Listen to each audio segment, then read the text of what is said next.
Eu já fiz show... Ah, gente. Rafa, beijo, querido.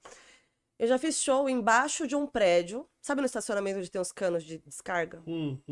Sei. Nesse rolê. Só que aí o que fizeram? Um puteirinho. Ah, ela Fecharam começou. ali, fizeram um Era pra negocinho, ter um né? estacionamento, não sei o que tava rolando pra cima, o que que era, se era comércio, se era sala comercial, e à noite não era nada. E aí eles jogavam uma lona quadriculada, tipo de rockabilly, assim, no Sei. rolê. E uns estofados na parede. Era uma mistura de swing com Casa da Luz Vermelha e uns negócios de polidense.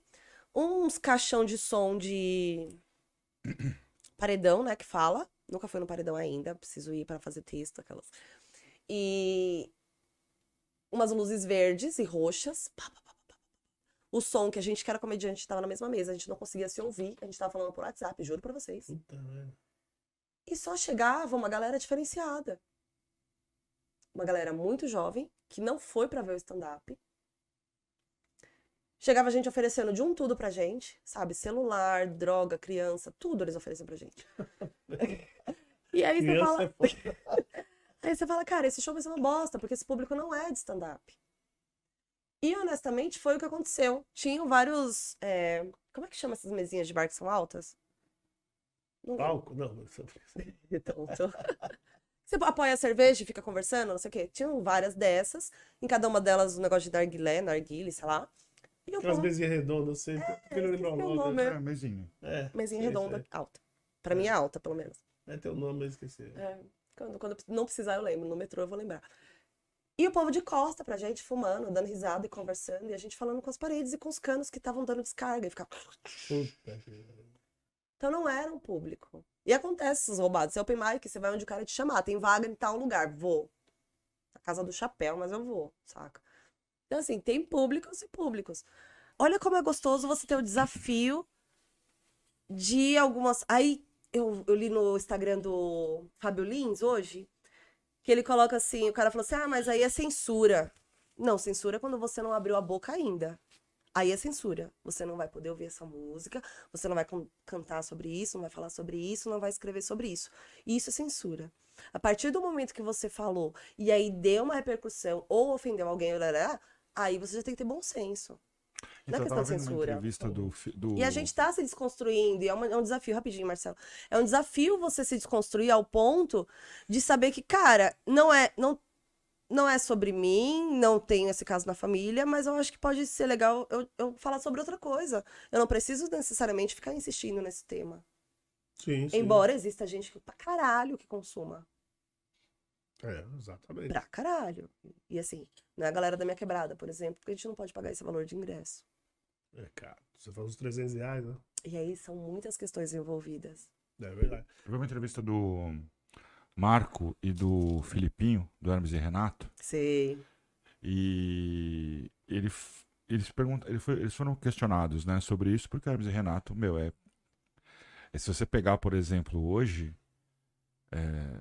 eles tiveram que filtrar muita coisa que eles faziam, porque isso seria absolutamente inconcebível. Se é que aquele telecine lá que eles faziam lá, cine, Que eles dublavam, né? aquilo era absolutamente inconcebível. E né? como eu ria com aquilo, essa mesma Alice de hoje. Então, essa mas aí mesma é que Alice tá. de Hoje, por exemplo, seria. Hoje eu já não acharia tanta graça, talvez. Todo mundo Mas então, e aí eles falam que o limite do humor, na opinião deles, é o bom senso. Perfeito. Sou mais fã. Mas Então, mesmo. assim, qual que é o limite do humor? Pra mim é o bom senso. Quando você entra numa seara que você não conhece e que você não sabe em que nível você vai machucar alguém, você vai cutucar alguém, acho que o limite tá aí. A gente tá caminhando pra um lugar, assim, de cuidado. Cuidado, não de você tomar um tapa do Will Smith porque você fez uma piada com a mulher dele, que nitidamente, no momento da piada, ele estava rindo. Eu voltei aquele take 1000 vezes. Ele estava rindo. A hora que ele olhou pra ela, ele falou, eu que vou apanhar. Então que o Cris apanha no meu lugar. E ele levantou e deu um tapão. Porque quem estava doendo era nela. E ele estava rindo, ele não se ligou que aquilo poderia doer. E a partir desse momento que a gente tem essas situações radicais, extremas, e a gente tem a oportunidade, cara, de repensar sobre isso, é um passo pra humanidade. E eu nem tô falando de pisar na lua, saca? É um passo de você se tornar uma pessoa melhor, de tomar cuidado com outro ser humano. Você imagina, eu sei que é utópico. Que maluco se a gente tivesse 20% a mais de cuidado com o ser humano. Só. 20% a mais. Mas você pode fazer um advogado do diabo? Mas se a gente se preocupar com tudo, você acha que a gente não vai acabar deixando de fazer muitas coisas que a gente gosta? Se a gente se preocupar com tudo, isso, com todos os problemas que tem no mundo, a gente não poder falar nada, você acha que a gente vai ficar travado? Porra, mas tem piada pra caralho, dá pra falar sobre muitas coisas. Você pode não falar vai sobre ficar, cachorro, pai de pet. você não vai ficar sem piada. Não, você vai ficar sem fazer uma piada que pode eventualmente machucar alguém. É que eu falei Agora... nem só de piada, eu falei de a gente poder falar. Não, mas a gente tem assunto pra falar de tudo. Então, mas às vezes a gente não pode falar certas coisas porque eu sei que a gente tem que respeitar o próximo, mas eu acho tem que ter filtro. Problema, mas então, aí entra na questão da empatia. Deixa eu falar só um negócio que eu lembrei quando você falou do Hermes e Renato. Por exemplo, o Jackass. Putz, que pariu, eles são doidos. Mas aí é um nível de piada que americano gosta. Não, mas eu sou americano. Não, mas não é pro público brasileiro. Mas só que eles não atacam ninguém. Eles fazem tudo bem, mas então, eles estão dispostos a se fuder? Ok. Entre eles. Entre então, mas por exemplo, mas é um nível... Quer pôr um poço numa cabeça de uma criança? Põe na dele. Ai, desculpa, eu falei. Tava... Não, mas... E eles fazem isso mesmo. Eles fazem isso. Enfim, a temática deles é essa, entendeu? Então, assim, meu... Então, mas você concorda que eu mas não é pro público brasileiro. Mas eu acho que não é pro público brasileiro. O Marcelo... Eu acho que não é. Sucesso, eu acho que Jackass não é pro público brasileiro. Porque eles não atacam, eles não ferem ninguém, pronto, acabou. É que eles incomodam algumas coisas nojentas que eles fazem, algumas coisas. Ótimo. Então, mas incomodam. Eu também acho ótimo, eu assisti todos, mano. Também. Eu pessoalmente. Você viu um novo agora com a menina? Assisti isso, a menina nova lá. Mas eu acho que eles tiveram muita dó dela. Eu pessoalmente não gosto muito, não. Calma. Não tiveram dó. Mas nós tivemos outros programas aqui no Brasil que tentaram inventar algumas coisas parecidas. Então, mas, por exemplo, você pegar o Hermes e Renato no começo, nessa entrevista eles falam, primeiro vídeo que eles fizeram, a primeira piada que eles fizeram, era o Hermes e o Renato num bar conversando. Telaclass. Telaclass. O delay dela, 3 anos depois. E aí o Hermes, a piada era assim, Hermes, puta que eu pariu.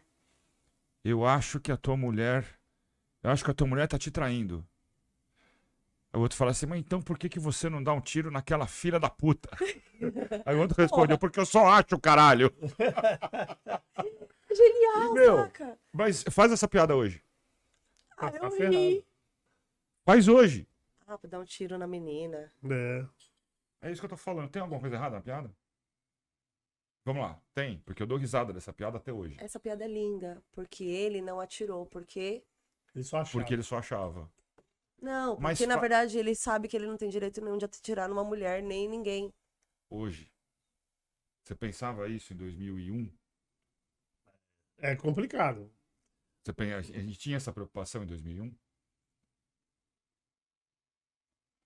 2001 eu tava casando. Fiz faculdade de artes cênicas. Sim, que é o que você gostava, né? É o que eu amo, é a única coisa que eu sei fazer, porque foi criada pra isso. Só que aí eu tava passando fome, né? Aí eu tive que prestar o concurso. Só que lembra que eu era uma porta? Esse meu período de porta, eu estudei muito, né? Já fui bastante inteligente até. E aí eu passei nos concursos que eu prestei. E aí eu comecei a dar aula.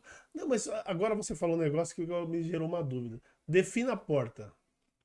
Porta fica parado. Sim, mas no seu caso... Por que você se achava uma porta? Porque assim, eu não conversava. Eu gosto ainda de ficar sozinha. Então eu preferia muito ficar sozinha. Tem uma festa na família, vai todo mundo. Eu lavo a louça.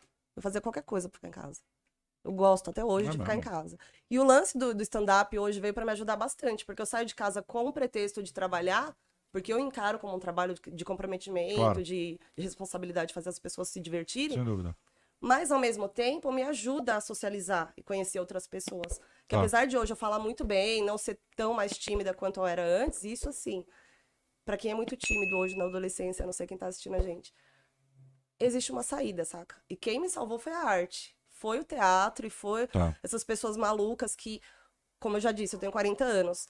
Há 20 anos atrás, ainda eram putas e vagabundas que estavam no teatro. Sim. Você chega na sua casa, depois de uma faculdade de teatro, toda descabelada, porque você teve aula de dança, aula de corpo, aula de coral, aula de não sei o quê, de chinelo, que você não tá aguentando mais, você já trabalhou o dia inteiro. Pô, fala, ela tava fornecendo. Ninguém vai falar que você tava na faculdade, saca? E aí, assim, a arte foi muito importante pra eu sair desse lugar de ter uma certa insegurança, de ter medo de falar, de ter medo de ser ouvida. E se eu for ouvida e alguém me questionar, como que eu saio dessa? Hoje, eu sou, assim, viciada no Igor. Eu amo o Igor. Eu também. E ele é um cara que eu trombei ele no... Meu Deus. Bandidinho! Ai! Eu agarrei Igor, tanto ele, trombei ele numa festa dos comediantes, gente, eu com um mês eu de comédia, um mês. Me chamaram pra festa dos comediantes, falei, Murilo, que é o Murilo. Eu falei, Murilo, eu não vou, que era uma festa fantasia, carnaval atrasado, não sei o quê. Dele, cara, vai, R$30. Eu falei, eu não tenho R$30. Eu não tenho como pagar gasolina pra chegar no Morumbi, eu não consigo. Fui na The Wood, foi incrível. Fui. A Cheque Especial tá aí pra isso. Menino, cheguei lá, dei de cara com o Igor. Igor Guimarães na minha O frente. Igor é simplesmente maravilhoso. Não sabia nem o que fazer. Ele é Eu esqueci como é que andava. Ele é simplesmente... Falei, gente, como é que eu ando? E eu, assim, de repente eu fumo, gente. De repente eu bebo. Eu tava tentando ficar descontraída. Aí tava o Luiz França, tava o Cáceres, que é um querido. Tava uma galera fodida que eu consumi anos. E eu tava no meio. E eu falei, Alice, não se emociona. Como não, né? Me fala. Eu não sei. Como não se emocionar no meio desses Aí caras? quem tava tocando? Risadaria. Que são os meninos que eu sou apaixonada também. Acho eles incríveis.